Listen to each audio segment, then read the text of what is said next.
চা বাগানে ময়ূর অতিরিক্ত ময়ূর, মানে একদম ময়ূর পুরো বেড়ে গেছে।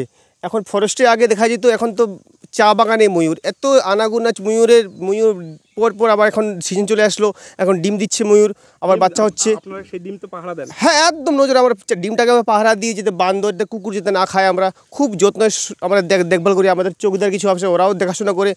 তার জন্য ময়ূরের আনাগোনা এত অতিরিক্ত বেড়ে গেছে। চা পাতা তুলতে তুলতে ময়ূরের নাচ গান দেখি আমরা, চা পাতা তুলতে তুলতে, আবার কত আনন্দই আমরা কাজ করতেছি।